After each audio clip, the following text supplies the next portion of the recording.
See about enantiomers.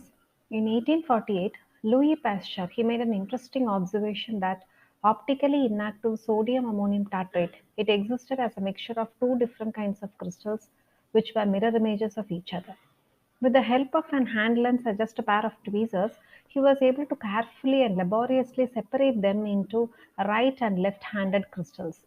Although the original mixture was optically inactive, each set of crystals, when dissolved in water, was found to be optically active. Furthermore, the specific rotations of the two solutions they were exactly equal in magnitude but opposite in sign.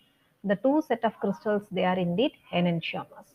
Now, what are these enantiomers? Enantiomers we can say are optical isomers which are related as non-superimposable object and its mirror image. If a molecule is non-superimposable on its mirror image, then the molecule is said to have an enantiomeric relationship with its mirror image molecule. Let us consider two examples. Example 1, 2-chloropropane.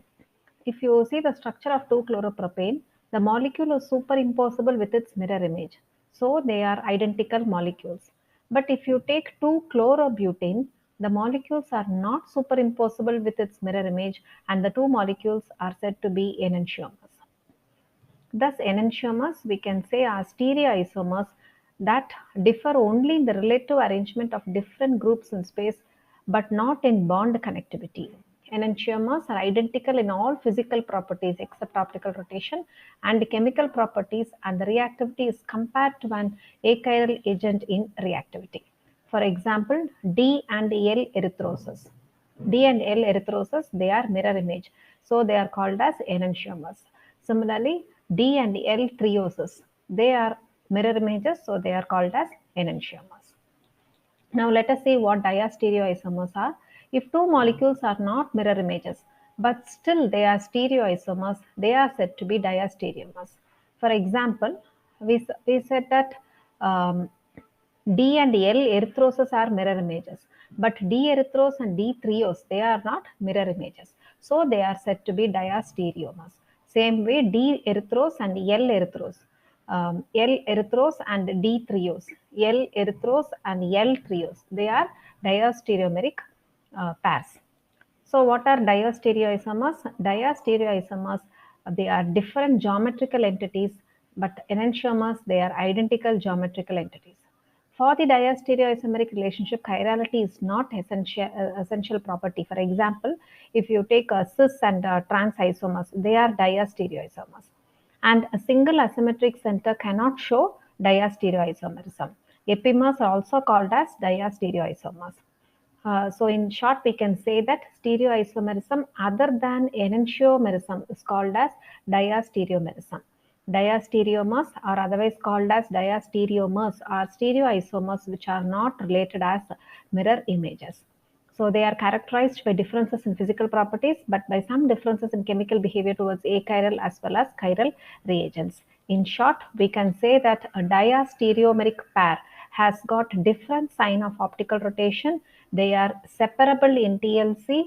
They have different RF values in TLC. They have different delta values in proton NMR and C13 NMR, and they have different. They can be isolated in.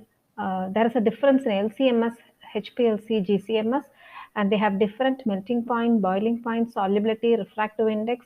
The rate of reaction in chiral medium and achiral medium is also different for diastereoisomeric pair. Now let us see the difference between enantiomers and diastereomers. The notable three or four differences between enantiomer and diastereomers are: an enantiomer we can say is one of the two stereoisomers that are non-superimposable complete mirror images of each other. Whereas diastereomers, they are stereoisomers that are not enantiomers, that is, they are non-superimposable mirror images of each other. Molecules they must contain at least one chiral center. In the case of enantiomers, molecules must contain more than one chiral center. In the case of diastereomers, enantiomers have, when present in a symmetric environment, identical chemical and physical properties except for the ability to rotate the plane polarized light by equal amounts but in opposite direction, whereas diastereomers they have different physical properties and different reactivity. In another definition, diastereomers They are pair of isomers that have opposite configuration and one or more chiral centers but not mirror images of each other. Underline diastereomers, they are not mirror images. They are non-superimposable. They are non-superimposable, non-mirror images of each other. And enantiomers, we can say a mixture of equal parts of an optically active isomer, and its enantiomer is termed racemic and has a net rotation of plane polarized light of 0. Whereas the racemic mixture is not possible in the case of diastereomers. So these are the significant notable differences between enantiomers and diastereomers. Thanks for listening.